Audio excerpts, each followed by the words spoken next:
Hey, how's it going, everyone? Welcome back to another video. I am Dan Lohmar, CFP professional with United Wealth Management, where we specialize in PRAP management and financial planning for pilots at United Airlines. And like many of you, my business partner, Alan Bewley, and I are both pilots for United. Welcome back to another video. It's been a while since I've done one. I said I would do more this year, but it's been a busy year for us. I can't argue with that. But here I am, and the timing of this one I think is pretty important. And I'll get into that because we're talking about non-deductible contributions to IRAs and Roth conversions. And the timing of that is important because it's August 2024. And so a lot of pilots have filled up their PRAP. They have filled up all the contributions they could put in. United is putting them all in. They're getting spillover into the active HRA, their RHA. And now there's no deductions coming out of the paycheck. So I've got a few clients and a few others asking me, hey, where's another good place to put some money? And so a good place to put it in a tax favored manner is into IRA accounts. Now, not everybody can get all the benefits of the IRAs based on your income limits. So we'll talk about that a little bit, and we'll talk about a couple workarounds as to what we are talking about. Down below in the show notes is I've got a link to our resources library on our website, and then also to download these checklists and stuff like that. And so this is kind of typical of what some of our checklists and flowcharts look like. You know, can I make a backdoor Roth IRA contribution? So it kind of just steps you through all the stuff I'm talking about. It really steps you through the flows, the income limits, everything to consider. And so these are pretty valuable to have. And so we got a not just for this one, but we have multiple checklists and flowcharts available for you to review. Usual caveats, this is for educational purposes only. Please don't use this as tax, legal, or investment advice. Seek the guidance of your own financial advisor or CPA or your own personal wisdom as to how these apply in your situation. And then also remember, IRS numbers change all the time. I'm doing this in August of 2024. So if you're watching this at some later date, just keep in mind some of the rules and the numbers for sure will change, but the concepts as to how we're applying these to the rules should be relatively the same, but the laws can change also. Just keep that in mind. And then the one last thing is that this explains, I'm just trying to keep this brief. So this is not a comprehensive overview of traditional IRAs and Roth IRAs and so on and so forth. And so I'm trying to keep it brief and kind of relate it to how the pilots, United pilots, plan and kind of their income situations and things like that.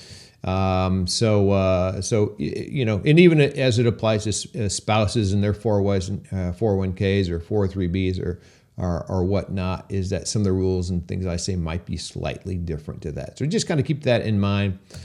And so we're talking about non-deductible contributions to traditional IRAs followed by Roth conversions. That's what we're talking about right now. Why is this important? Again, because it's August.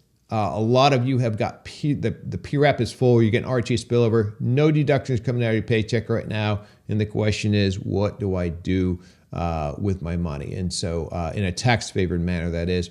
And so we're talking about contributions into IRAs. So just quick review. The question always comes up, can I contribute to a traditional IRA? And the answer is yes, period. Doesn't matter what your income is. You can make $1 million a year and you can still make a contribution to a traditional IRA. The question is that contribution deductible? And that's what kind of splits the difference here is the contribution deductible.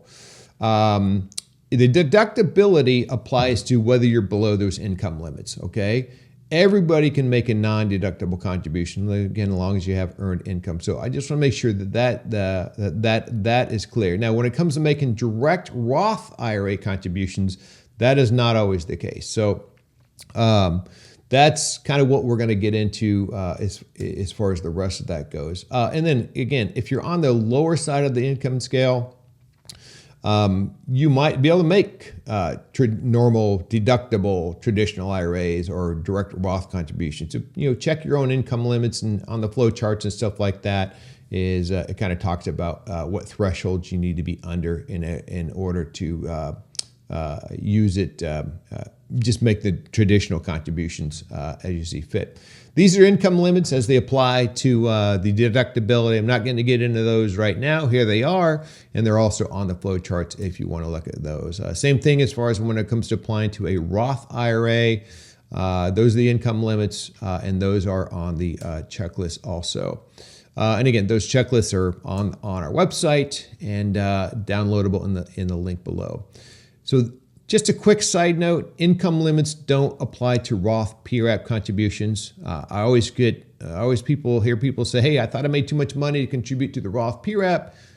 Different animal, okay? Similar, but income limits don't apply to making Roth PRAP contributions, only Roth IRAs.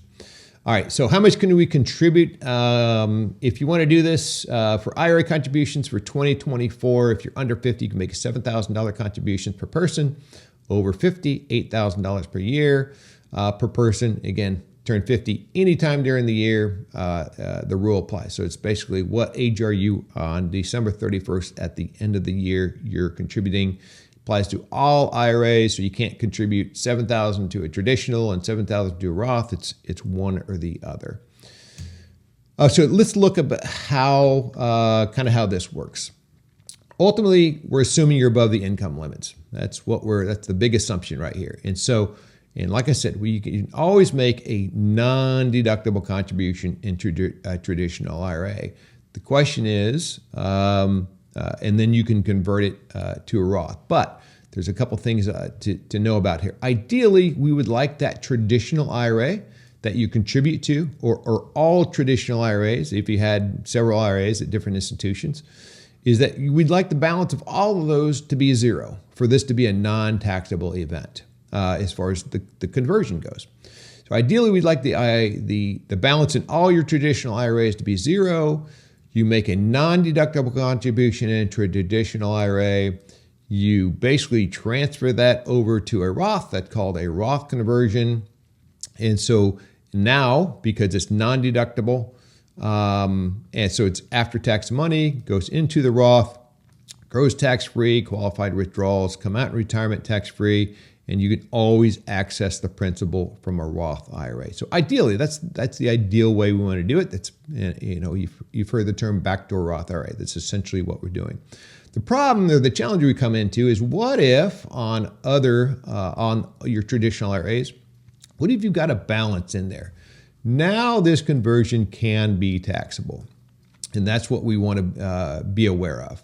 And just to give you an example of that, if you had $100,000 to begin with, you make an $8,000 contribution, and you convert $8,000 of a non-deductible contribution, only $529 of that conversion is non-taxable. Okay, the rest of it is $7,471. That is taxable, and they look at and they do this because they want, again, a zero balance in your IRAs, and they call this the pro rata rule. So it's proportional. Your conversion is taxable proportional to the balance of your pre-tax IRA contributions. So that's what we want to get around. So one of the ways to do this is, now you got a traditional IRA and you just roll it into the PRAP or a 401k, because IRS does not look at 401k assets when they're determining this pro rata. They call it the pro rata rule as to the proportionally taxable proportion of the Roth conversion. So that's what you do. So you can take your traditional IRA, roll it into the PRAP or some other 401k if you got one from an older employer.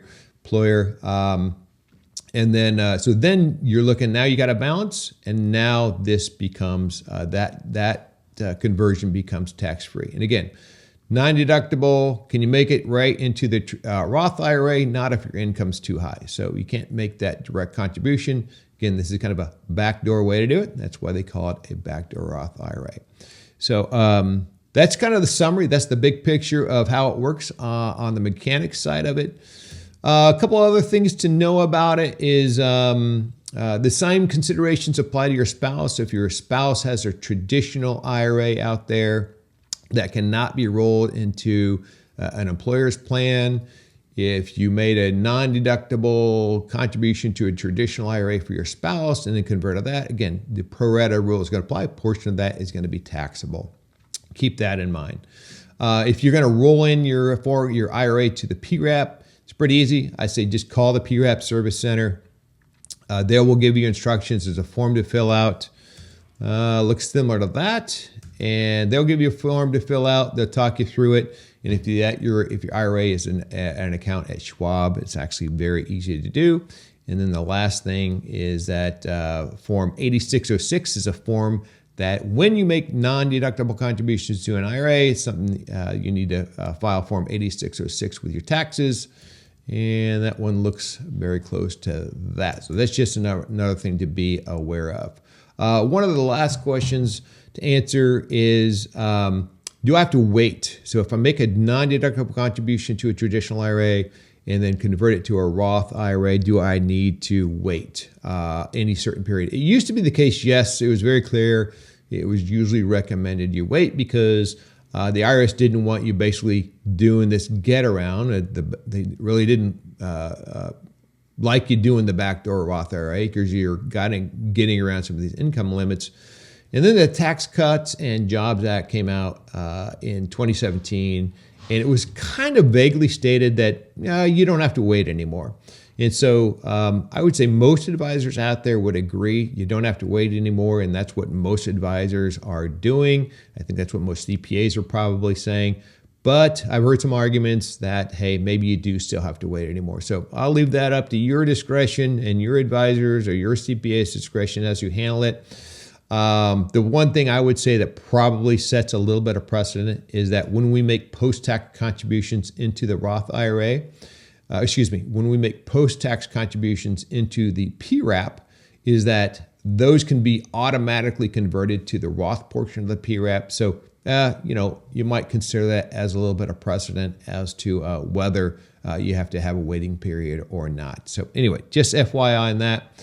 That is it. If you like this video, give me a thumbs up. Remember to subscribe and share this video. Those who aren't watching it are the ones who need to watch it most. Appreciate it.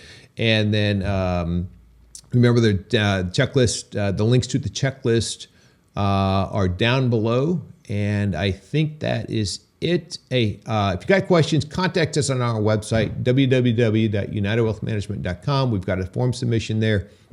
And can't guarantee we'll get to all of your questions, but we do like to answer them when we have time. Obviously, our clients have first priority. But anyway, hey, thanks for all the feedback.